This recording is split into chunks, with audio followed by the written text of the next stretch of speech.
नमस्कार, स्वागत है आप सभी का द फैक्ट इंडिया पर और मैं हूं आपके साथ पूजा जादव। महाराष्ट्र में जब भी पॉलिटिकल ड्रामा शुरू होता है तो उसकी गूंज राजस्थान तक सुनाई देती है। और अब एक बार फिर से शह और मात के इस खेल में राजस्थान बीच में फंस गया है। संजय राउत ने ये आरोप लगाया है कि उनकी पार्टी के कुछ बागी सांसदों को राजस्थान के एक रिजॉर्ट में छिपाया गया है।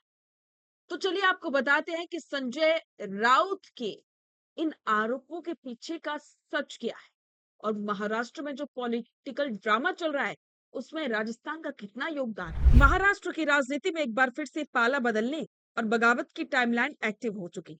दिल्ली में शिवसेना यूबीटी की बुलाई गई एक बेहद अहम संसदीय दल की बैठक में 9 लोकसभा सांसदों में से सिर्फ 3 सांसद ही पहुंचे, जबकि 6 सांसद नदारद रहे।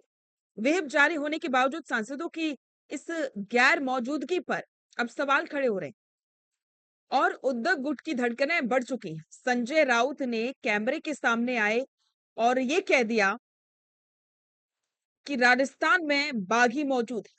संजय राउत ने सीधा आरोप लगाया कि इन बागी सांसदों को पहले 15-15 करोड़ और अब अतिरिक्त 10-10 करोड़ रुपए देकर के प्रलोभन दिया गया और इन्हें दिल्ली से हटा करके राजस्थान के सुरक्षित ठिकानों पर छुपा दिया गया है। राउत ने बागी सांसदों को गद्दार कहते हुए चेतावनी दी कि पार्टी अब चुप नहीं बैठेगी और इनके खिलाफ ऑपरेशन तुड़वा शुरू करेगी।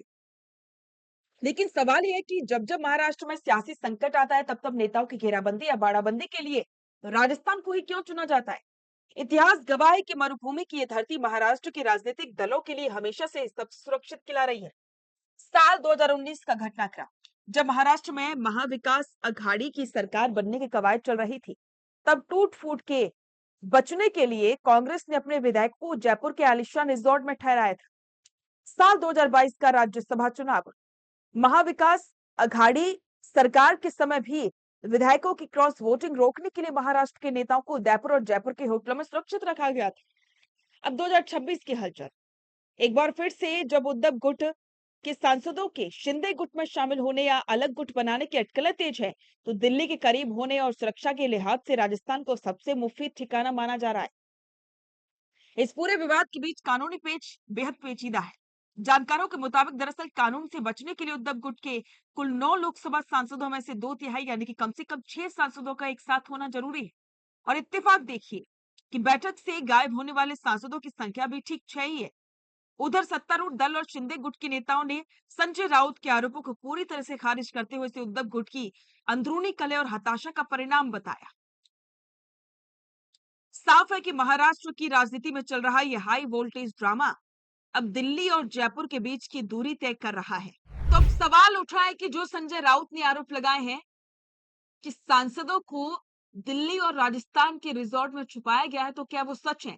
क्या सच में महाराष्ट्र के सांसद राजस्थान में मौजूद हैं?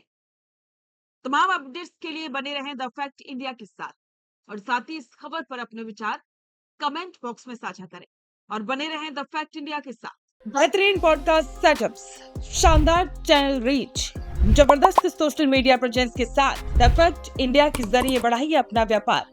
न्यूज वीडियोस में एलबेंट हो या फिर हर न्यूज की शुरुआत में हो आपके एड्स, फेसबुक पर आपके बिजनेस प्रमोशन वीडियोस और ग्राफिक्स हो या फिर इंस्टाग्राम पर कोलैबोरेशंस के साथ रील्स, सब कुछ मिलेगा आपको द फैक्ट इंडिया पर। तो आज ही डीएम करें इंस्टाग्राम पर, व्हाट्सएप के नंबरों पर मैसेज करें और अपने व्यापार को दें ऑर्गेनिक प्रमोशंस की ताकत, सिर्फ द फैक्ट इंडिया न्यूज के साथ।